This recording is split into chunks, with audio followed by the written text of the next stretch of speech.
तो करीब करीब मुझे 83,000 का इसमें प्रॉफिट हुआ था। बैंक निफ्टी में ट्रेड किया था मैंने जो भी। तो आज मैंने ये कमाया अपने अकाउंट में 83,000 का, और इतना ही बताने का था। और अगर कोई कुछ पूछेगा मुझसे कि आपने ट्रेड कहाँ पे लिया, क्यों लिया, कैसे लिया, तो अगर आपको टेलीग्राम पे अगर मैं आपकी बात करूँ तो मैंने आप लोगों को कॉल कितने बजे दिया था? 2:09 पर। यहाँ 2:09 का चार्ट देखो आप, 2:09 का मैंने इस जगह पे आप लोगों को कॉल दिया था कि बैंक निफ्टी का कॉल बाई करने के लिए। क्यों दिया था? क्योंकि मुझे लग रहा था कि उस समय ये बैंक निफ्टी जो हाई बनाया था अपना, इस हाई को ब्रेक जरूर करेगा आज का। क्योंकि उसी समय आप निफ्टी को देखो, अगर 2:09 पर आप निफ्टी का चार्ट अगर देखते हो 2:09 का, बैंक निफ्टी काफ़ी हाई था, बैंक निफ्टी काफ़ी हाई था, नीचे आया फिर धीरे धीरे ऊपर की ओर जा रहा था। ये कंटिन्यू अपने हाई को तोड़ रहा था और बैंक निफ्टी अपने हाई को नहीं तोड़ रहा था। तो 9 बजे के बाद आसपास, सॉरी 2:09 के आसपास मुझे एकदम पक्का अच्छा लग रहा था कि ये अपने हाई को ज़रूर तोड़ेगा। ये अपने आज का हाई को ब्रेक करने के लिए रेडी है और एक्सपायरी डे है, तो ये प्रीमियम आपका डबल होना ही चाहिए। अगर आप पूछो कि मैंने इसमें ट्रेड क्यों नहीं लिया, तो मैंने उस समय बड़े अकाउंट में, मैंने छोटे अमाउंट से ट्रेड नहीं लिया, मैंने बड़ी क्वांटिटी में सब में अपने ट्रेड लिया था, इसलिए मुझे उसमें 83,000 का प्रॉफिट हुआ यहाँ पर।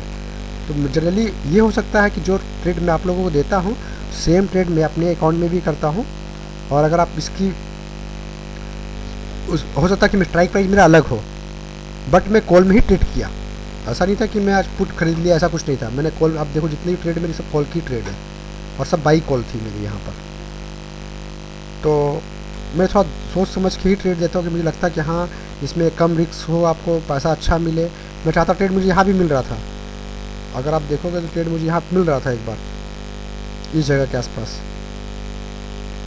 इस जगह मुझे एक बार ट्रेड, एक अच्छा ट्रेड मिल रहा था, मुझे वॉल्यूम अच्छा मिल रहा था इसके आसपास में, इस एरिया में मुझे अच्छा ट्रेड मिल रहा था। बट मैं थोड़ा कंफर्म नहीं हो पा रहा था कि मार्केट नीचे जा रहा है, और यहाँ पर रेजिस्टेंस करीब 2 बार 3 बार लिया है। तो मैं सोचा जब तक पहले इस एरिया को क्रॉस नहीं करता है, यहाँ सपोर्ट नहीं देता है, तब तक मैं ट्रेड नहीं करूँगा। तो इसलिए मैंने यहाँ पर ट्रेड नहीं लिया। एक बार जब देखो यहाँ पर ट्रेड लिया, यहाँ पर 3 बार यहाँ पर मार्केट ने अपना मतलब इसको बेस बनाया, फिर जब ऊपर जाने की कोशिश करने लगा। अब अगर यहाँ पर देखो, अगर आप एक सिंपल सा हॉरिजॉन्टल लाइन डालो इस जगह पर,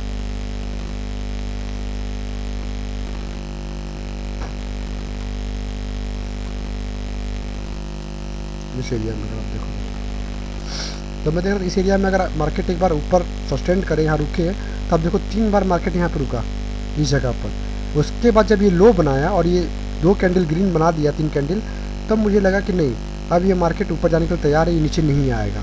इसने इसके नीचे के लो को ब्रेक नहीं किया, इसलिए ये मार्केट ऊपर की ओर जा रहा था। और यहाँ वॉल्यूम भी मुझे ठीक ठाक मिलने लगा था,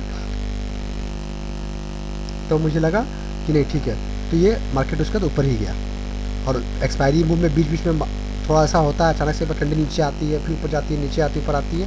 जिस चक्कर में आप लोगों ने मैंने लिखा भी, यहाँ देखो कि सीधा 114 से 125 गया, फिर 50 आ गया, फिर 50 से तुरंत 90 चला गया, फिर 90 से 50 आया, फिर 120 चला गया। तो ये एक्सपायरी कर दिन ऐसा होता है। अगर आप इसका चार्ट देखोगे, आज को अगर मैं इसका चार्ट बात करूँ, 36,700 का कॉल, 36,700,